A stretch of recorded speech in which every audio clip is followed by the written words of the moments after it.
El doctor Gary Fraser ha pasado 39 años estudiando una sola pregunta. ¿Por qué las personas de esta pequeña ciudad de California viven mucho más que casi todos los demás? Ha publicado más de 275 estudios revisados por pares, intentando responderla. En 1992, su investigación fue la primera en demostrar que comer frutos secos ayuda a proteger contra las enfermedades del corazón. Después, construyó el estudio en curso más grande del mundo sobre vegetarianos 96.469 adventistas del séptimo día, reclutados entre 2002 y 2007 seguidos durante años, mientras vivían su vida cotidiana en Loma Linda. Su equipo registró lo que comían, observó quién moría y por qué causa, y siguió los números hasta donde los datos los llevaran. Fraser es un hombre alto, tranquilo y metódico. Ha sido adventista del séptimo día durante toda su vida. No come carne. Come frutos secos todos los días. Bebe 5 o más vasos de agua. Hace su comida más ligera por la noche y su comida más grande al mediodía. Ha hecho esto durante décadas en la misma ciudad donde viven las personas que estudia, practicando los mismos hábitos que analiza. Sus resultados cambiaron lo que sabemos sobre la proteína, el envejecimiento y la biología de la muerte. Los hombres vegetarianos adventistas viven 9,5 años más que el promedio de los hombres de California. Las mujeres vegetarianas viven 6,1 años más. Y esos números no vienen de un solo estudio. Vienen de 2 generaciones de datos, el Adventist Health Study, uno que siguió a 34,000 personas durante 12 años, y el Adventist Health Study 2, el estudio más grande de su tipo publicado en JAMA Internal Medicine en 2013.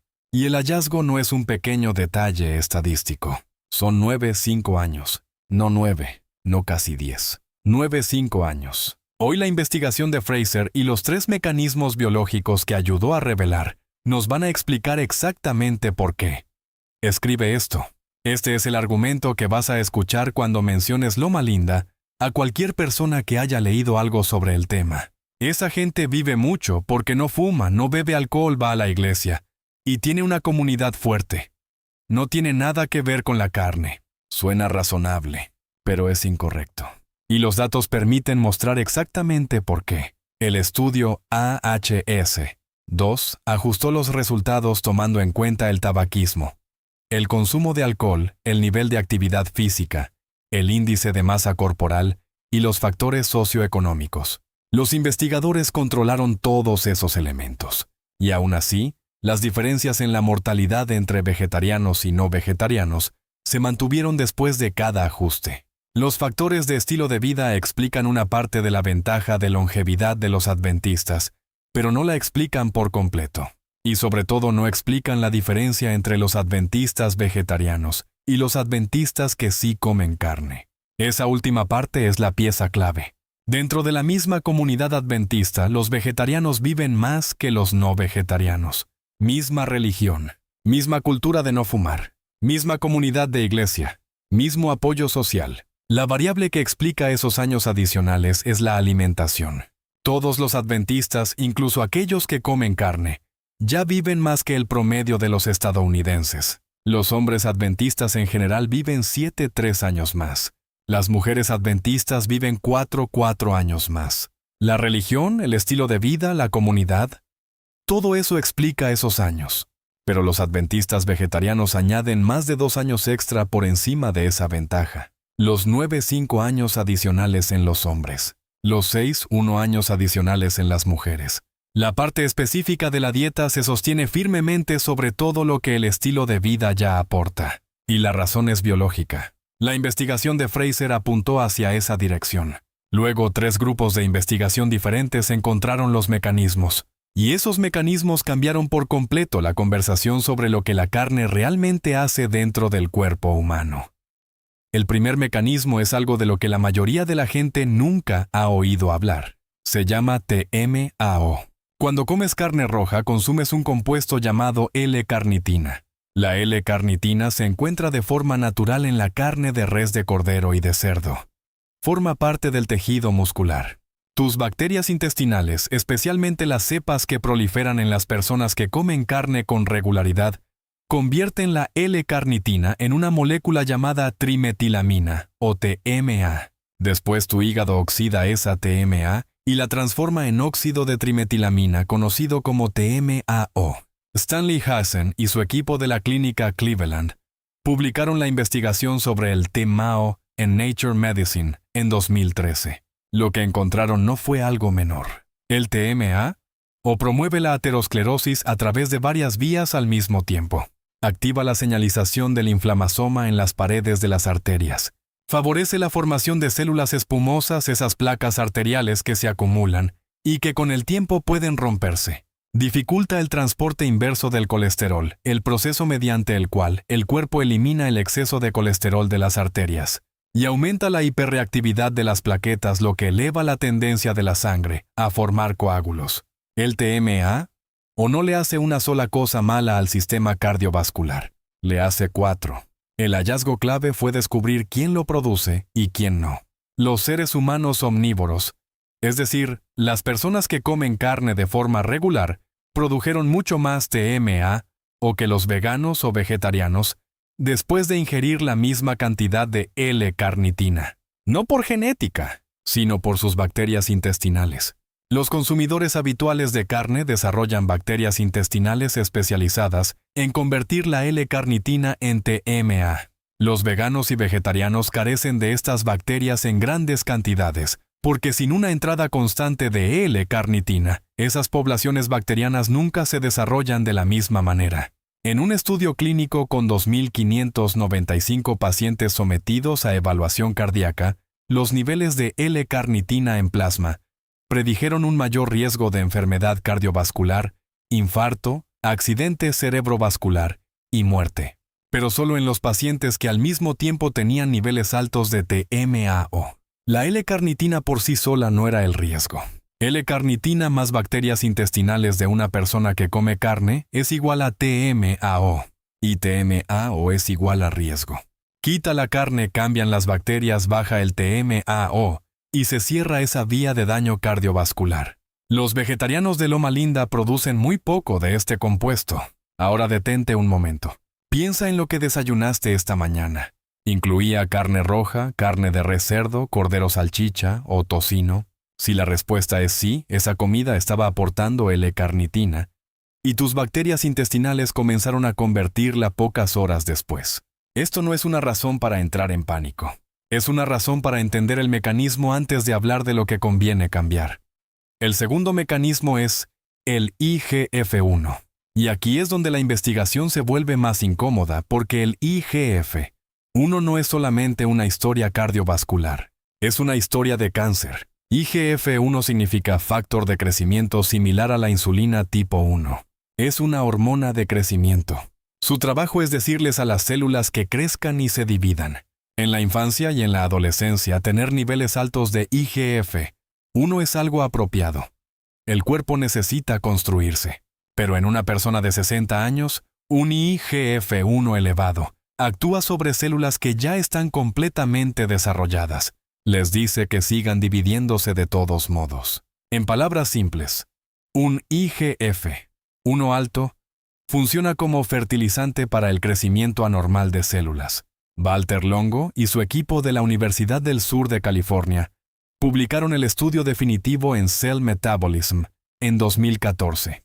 Estudiaron a 6.381 adultos estadounidenses de 50 años o más provenientes de la encuesta NANES 3, una muestra representativa a nivel nacional. Las personas de entre 50 y 65 años con un alto consumo de proteína animal mostraron un aumento del 75% en la mortalidad general y un aumento de 4 veces en el riesgo de morir por cáncer durante el periodo de seguimiento de 18 años. No fue una asociación pequeña, un 75% más de riesgo de morir por cualquier causa y 4 veces más riesgo de morir específicamente por cáncer. El hallazgo clave, el que libera casi por completo a la proteína vegetal de esta acusación, es que estas asociaciones desaparecían o se reducían de forma sustancial cuando la fuente de proteína era vegetal. La proteína animal elevada impulsaba el aumento del IGF-1 y el riesgo de mortalidad.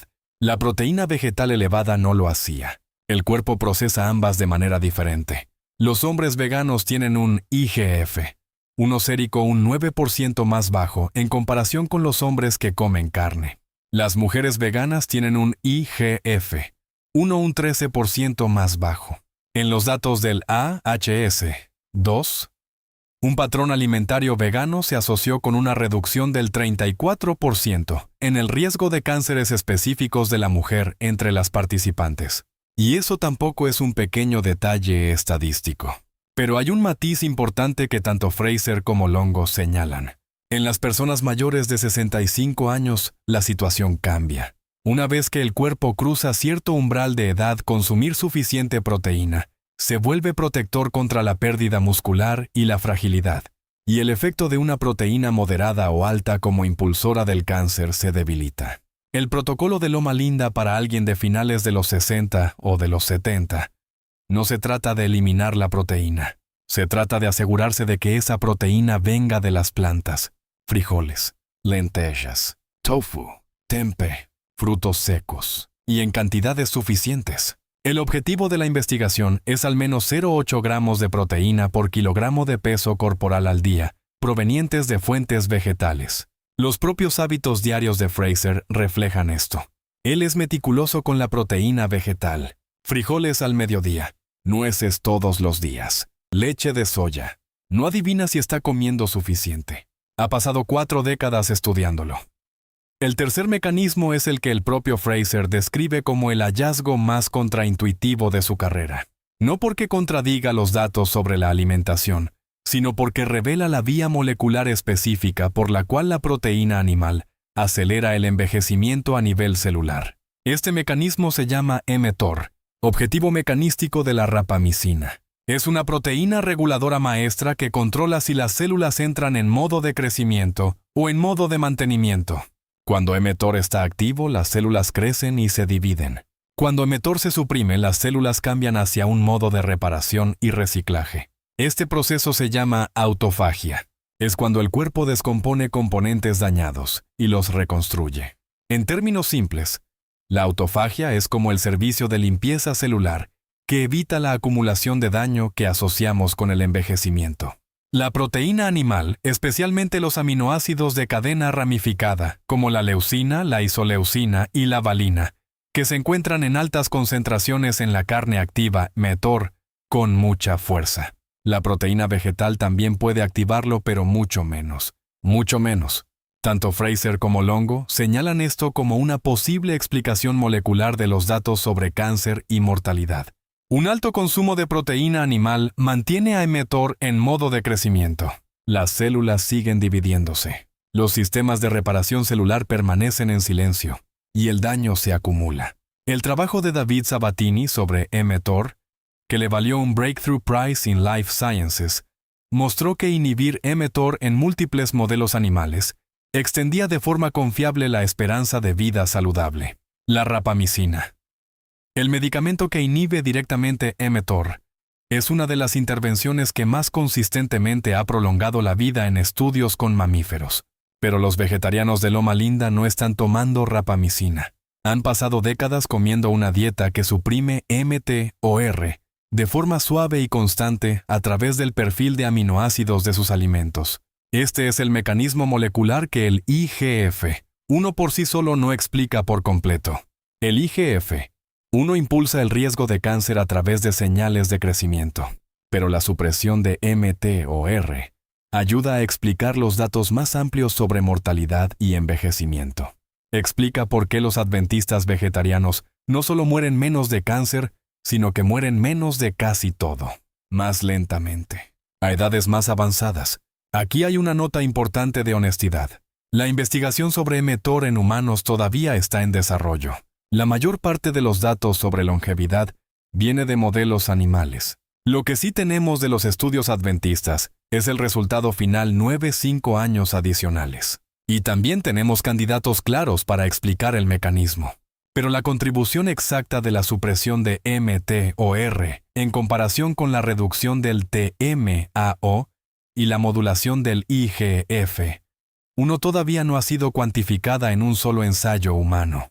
Lo que Fraser diría, y lo que ha dicho en entrevistas, es que no necesitas entender el mecanismo exacto a la perfección antes de actuar en la dirección hacia la que los datos apuntan de manera consistente. Ahora, déjame mostrarte exactamente qué comen los adventistas más longevos y cómo puedes adaptarlo a tu propia cocina desde esta misma semana.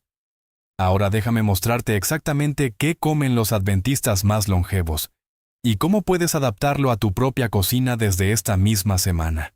Los datos de Fraser identificaron los alimentos específicos que aparecen con más frecuencia entre los adventistas con mejores resultados de longevidad.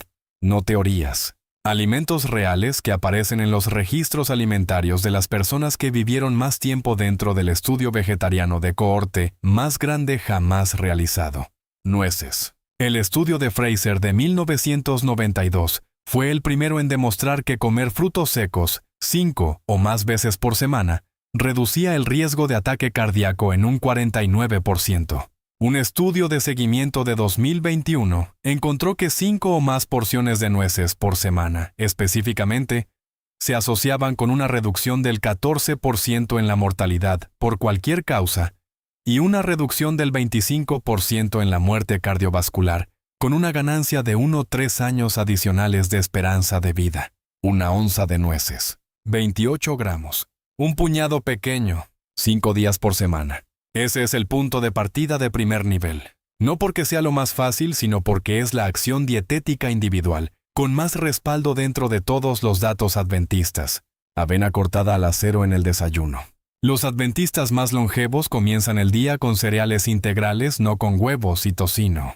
La avena aporta fibra soluble que alimenta bacterias intestinales beneficiosas, una población diferente de aquellas que producen TMAO. También ralentiza la respuesta de la glucosa, lo que ayuda a regular la insulina, y eso influye en la vía del IGF-1. Avena cortada al acero o avena tradicional en hojuelas. No avena instantánea porque su estructura de fibra está más intacta, con nueces encima, y con frutos rojos si los tienes. Frijoles y lentejas todos los días en la comida del mediodía. 1 taza al día. Garbanzos, frijoles negros, lentejas, frijoles rojos. El tipo específico importa menos que el hábito. Este fue el patrón alimentario más constante en las 5 zonas azules, incluida Loma Linda. Las legumbres aportan una cantidad importante de proteína vegetal sin provocar la elevación del IGF-1 que causa la proteína animal. Su perfil de aminoácidos también activa MT o R de manera moderada, no de forma máxima. Esa es la diferencia entre una señal suave para mantener el cuerpo y una señal agresiva para crecer. Leche de soya como sustituto de los lácteos. Los datos adventistas mostraron que la leche de soya ofrece beneficios para la salud ósea comparables a los de los lácteos, pero sin el disparador de IGF-1 asociado a la proteína animal. También es una de las bebidas diarias más comunes entre los adventistas longevos que no consumen lácteos. Agua. 5 o más vasos al día.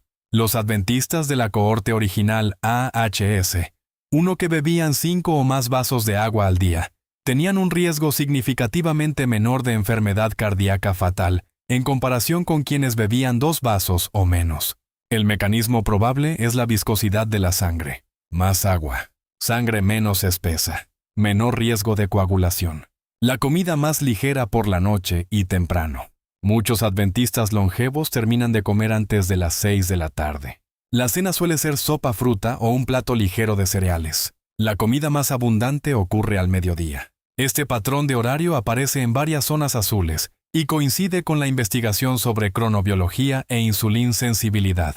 El cuerpo procesa los carbohidratos y las proteínas con mayor eficiencia más temprano en el día.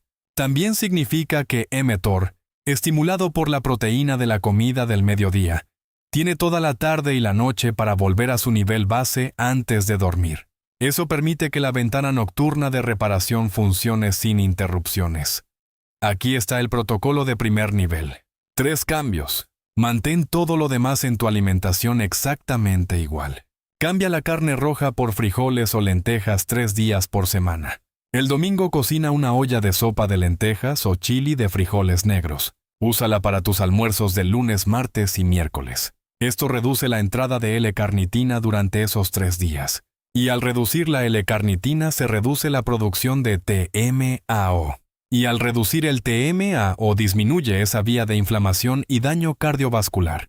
Pero el cambio tiene que ser hacia proteína vegetal, no hacia pollo. El pollo contiene cantidades similares de L-carnitina y colina, que también pueden producir TMAO. El mecanismo requiere proteína vegetal, no solamente menos carne roja. Segundo cambio. Come 28 gramos de nueces, un puñado pequeño, 5 días por semana. Pon la bolsa sobre la mesa o en la encimera de la cocina donde puedas verla. Cómelas con el desayuno, por la tarde o antes de la cena. El momento exacto importa menos que la frecuencia. 5 días a la semana. Tercer cambio. Reemplaza un vaso de leche de vaca al día por leche de soya sin azúcar. Cualquier marca, a cualquier hora del día. Este cambio repetido cada día empieza a mover la proporción de proteína en tu alimentación desde la proteína animal hacia la proteína vegetal. Y eso es exactamente lo que miden tanto los datos del IGF-1 como los de mTOR. Ese es el primer nivel. 3 cambios. Empieza esta semana. Pero hay un error que puede cancelar todo este primer nivel. Reemplazar la carne roja por alimentos vegetales ultraprocesados, hamburguesas falsas, salchichas veganas, sustitutos industriales de carne. Estos productos muchas veces contienen altos niveles de sodio, aceites refinados de semillas y combinaciones de aditivos que pueden crear el mismo ambiente inflamatorio que producía la carne original. Los adventistas del estudio de Fraser no comían comida vegetal ultraprocesada. No la tenían. Comían frijoles, cereales integrales, verduras y frutos secos. El nivel de procesamiento es la variable clave. No simplemente si el alimento viene o no de un animal. Ahora déjame contarte quién es Gary Fraser como persona. No como investigador, como un hombre que ha vivido dentro de la misma pregunta que estudia desde hace 4 décadas. Fraser creció en Christchurch, Nueva Zelanda. Terminó su carrera de medicina en la Universidad de Otago en 1969 y obtuvo su doctorado en epidemiología en la Universidad de Auckland en 1978. Ha estado en la Universidad de Loma Linda desde antes de que comenzara el Adventist Health Study y todavía lo dirige. Tiene 78 años al momento de escribir esto. Vive en Loma Linda. Camina. Come los alimentos que sus propios datos identifican como protectores. No está practicando este estilo de vida para darle credibilidad a su investigación. Creció dentro de él antes de tener datos que lo respaldaran. Su iglesia le enseñó a comer de esta manera. Y luego su ciencia pasó 4 décadas confirmando por qué funciona. Cuando los periodistas le preguntan qué cambiaría de la dieta estadounidense moderna si pudiera cambiar una sola cosa, Fraser no da una respuesta académica complicada. Dice, reducir la carne. Empieza por ahí. Todo lo demás es refinamiento. Hay una escena de la literatura de investigación de Loma Linda en la que pienso con frecuencia. Durante los primeros años de recopilación de datos del AHS-2, el equipo de Fraser procesaba formularios de recuerdo alimentario de decenas de miles de participantes. Esos formularios registraban lo que las personas comían durante varios días en cada comida. El patrón que seguía apareciendo entre los participantes más longevos no era dramático, era repetitivo. Los mismos alimentos, a las mismas horas, día tras día. Avena y nueces por la mañana, frijoles y verduras al mediodía. Algo ligero y temprano por la noche. Agua durante todo el día, sin cigarrillos, sin alcohol. No por fuerza de voluntad, sino porque eso era simplemente lo que se comía en sus casas. Así era el almuerzo. Así era la cena, así cocinaban sus madres, así comía su comunidad. Fraser ha señalado en varias entrevistas que la dieta adventista no es difícil de seguir una vez que se convierte en hábito. La dificultad está en el periodo de transición, esas semanas en las que todavía estás decidiendo qué comer, en lugar de simplemente comer lo que el hábito ya dicta. Una vez que el hábito se forma, la carga mental baja casi a 0. Y ese periodo de transición es precisamente donde fracasan la mayoría de las intervenciones dietéticas. Te muestran el destino, pero no te dan la arquitectura para llegar hasta allí. La comunidad adventista sí ofrece esa arquitectura mediante comidas compartidas, cenas de iglesia, cocina familiar y un marco cultural donde comer frijoles y nueces es lo normal, no lo raro. Tú no tienes esa comunidad a menos que vivas en Loma Linda. Pero sí puedes construir la arquitectura del hábito pieza por pieza. Empezando con los 3 cambios del primer nivel. ¿Cuáles de los alimentos que acabo de describir ya tienes ahora mismo en tu cocina? ¿Nueces, avena, frijoles, leche de soya, agua? Déjalo en los comentarios. De verdad tengo curiosidad por saber desde qué punto está empezando la gente que está viendo este video. Aquí está el segundo nivel. Después de 4 a 6 semanas del primer nivel, cuando esos 3 cambios ya se sientan normales, añade lo siguiente. Elimina toda la carne roja y la carne procesada. Mantén pescado 1 o 2 veces por semana si lo deseas. En el AHS 2, los pesco-vegetarianos mostraron la mayor reducción de mortalidad por cualquier causa entre todos los grupos alimentarios, un 19% menos que los no vegetarianos. La opción que incluye pescado no es una concesión. Es el patrón alimentario con mejores datos dentro de todo el estudio. Si no comes pescado, también está bien. El grupo vegano mostró los mejores resultados cardiovasculares específicamente. Añade legumbres en cada almuerzo. 1 taza al día como mínimo. Aquí es cuando la reducción del TMA empieza a acelerarse. No porque el microbioma cambie de un día para otro, sino porque estás eliminando de forma constante el sustrato de L-carnitina que alimenta a las bacterias productoras de TMAO. Menos días con entrada de carne roja significa que esas poblaciones bacterianas reciben menos recursos. El cambio es lento, pero también es direccional y acumulativo. Aumenta los cereales integrales durante el día. Arroz integral en lugar de arroz blanco. Pan integral en lugar de pan blanco. Quinoa, cebada, farro. Los datos adventistas relacionaron el consumo de cereales integrales con un menor riesgo de cáncer colorectal, junto con verduras verdes cocidas y frijoles. Es la combinación, no cada alimento aislado por separado, la que impulsa esa asociación. Reestructura el horario de tus comidas. Haz que el almuerzo sea la comida más grande del día. Haz que la cena sea la más pequeña. Termina de comer antes de las 7 de la noche si es posible. Este simple ajuste de horario cambia la sensibilidad a la insulina, lo que con el tiempo influye en la señalización del IGF-1 y en la vía del cáncer que identificó el estudio del hongo. También le da a MTOR toda la ventana nocturna para volver a su nivel base. Ahora, el tercer nivel. Este es el protocolo vegetariano adventista completo. Lo que realmente comían los participantes más longevos del estudio de Fraser, con la frecuencia con la que realmente lo comían. Completamente basado en plantas, sin carne, sin lácteos, sin huevos. Aquí es donde aparece la reducción del 42% en la mortalidad cardiovascular en hombres veganos. Y también la reducción del 34% en el riesgo de cánceres específicos de la mujer. Pero aquí también es donde el tema de la proteína se vuelve crítico para cualquier persona mayor de 65 años. La plantilla diaria sería así. Por la mañana, avena cortada al acero con nueces y fruta. Leche de soya sin azúcar. Al mediodía, la comida más grande del día, frijoles o lentejas con cereales integrales y un plato grande de verduras variadas. Por la noche, la comida más ligera, sopa de verduras, fruta o un pequeño tazón de cereales. Y terminar antes de las 7. Agua durante todo el día. 5 vasos como mínimo. Los alimentos específicos que los adventistas más longevos comen 5 o más veces por semana son nueces, avena, pan integral, leche de soya, frijoles, tomates y una abundancia de otras frutas y verduras.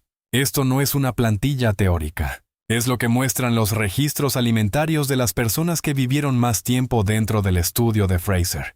Para cualquier persona mayor de 65 años que siga este tercer nivel, asegúrate de consumir al menos 0,8 gramos de proteína vegetal por kilogramo de peso corporal al día. Frijoles, lentejas, tofu, tempeh y frutos secos. Esas son tus fuentes principales. Porque sin suficiente proteína, el riesgo biológico de pérdida muscular y fragilidad puede pesar más que la reducción del riesgo de cáncer. Los datos de Fraser y el matiz del hongo apuntan en la misma dirección. Plantas, cantidad suficiente, proteína adecuada. Y hay un error que puede cancelar por completo este tercer nivel. Comer demasiado poco. Cuando las personas eliminan los productos animales sin planificar, Muchas veces reducen demasiado su ingesta total de calorías, porque los alimentos vegetales suelen ser menos densos en calorías. El resultado puede ser pérdida muscular, fatiga, y muchas veces abandonar el protocolo demasiado pronto. Los adventistas no comen porciones diminutas, comen comidas completas y satisfactorias. Grandes platos de frijoles y cereales al mediodía, desayunos sustanciosos, comida real en cantidades reales. El cambio alimentario se trata de qué comes, no de comer lo menos posible. Déjame decirte qué puedes esperar de este protocolo y cuándo. Dentro de las primeras 72 horas después de eliminar la carne roja, tus bacterias intestinales empiezan a perder el sustrato de L-carnitina que convierten en TMAO. Las poblaciones bacterianas especializadas en producir TMAO no mueren de inmediato. Van disminuyendo durante semanas cuando dejan de recibir el alimento que necesitan. No lo vas a sentir. Ocurre en silencio sin anunciarse. Después de tu segunda compra de frijoles en lugar de carne aproximadamente a las 3 semanas, esos 3 cambios dejan de sentirse como sustitutos y empiezan a sentirse como lo que realmente comes. Ese cambio mental es el hito más importante. Y ocurre antes de lo que la mayoría de las personas espera. Después de 90 días siguiendo de forma constante el segundo nivel de alimentación, las bacterias productoras de TMAO han recibido una entrada más baja de L-carnitina durante 3 meses. El patrón de activación de mTOR ha pasado de picos de aminoácidos animales a una modulación más suave por aminoácidos vegetales. Ninguno de estos cambios se anuncia por sí solo, pero ambos pueden medirse en análisis de sangre si se realizan los paneles adecuados. Los niveles de IGF-1 en hombres que han eliminado la carne roja y los lácteos durante 90 días suelen bajar de forma medible en ese periodo. El equipo de Longo documentó esto en intervenciones controladas, pero la mañana en la que preparas avena con nueces para desayunar, sin pensar si deberías hacerlo o no, esa mañana es más importante que cualquier métrica específica. Los centenarios de Loma Linda no están midiendo sus niveles de IGF-1 todos los días. Preparan avena, comen nueces, cocinan frijoles. La invisibilidad de la práctica es la práctica. Una sola acción para esta semana. Solo una. Compra una bolsa de nueces y una lata de frijoles negros o lentejas. Pon las nueces sobre la encimera de la cocina donde puedas verlas mañana por la mañana. Come un puñado con el desayuno. El domingo prepara una olla de sopa de lentejas lo bastante grande para 3 o 4 almuerzos. Eso es todo. Ese es el comienzo de la diferencia de 9-5 años. Si quieres el sistema completo de alimentación, no solo esta parte, escribí una guía de 60 páginas llamada The Blue Zone Body Reset. Un protocolo completo de 90 días, listas de compras, recetas, todo incluido. Diseñado específicamente para personas mayores de 55 años, que ya están cansadas de adivinar qué deben comer. El enlace está en la descripción. Ahora, ¿dónde estábamos? Gary Fraser sigue en la Universidad de Loma Linda. Sigue dirigiendo el estudio. Sigue comiendo nueces todos los días. Comenzó esta investigación cuando muchos de sus participantes actuales todavía estaban en sus 30 años. Los vio envejecer. Vio quién murió, de qué murió y a qué edad. Y ha estado construyendo esta imagen durante 4 décadas. Ahora la imagen es lo suficientemente clara como para actuar. Suscríbete a The Blue Zone Way cada semana. Una zona, una práctica, un sistema. Y una pregunta para los comentarios. ¿Habías oído hablar del TMAO antes de hoy? Lo pregunto porque es uno de los hallazgos más importantes en la medicina cardiovascular de los últimos 20 años. Y aún así casi nadie fuera del mundo de la investigación ha escuchado hablar de él. Los 9-5 años ya están ahí, esperando.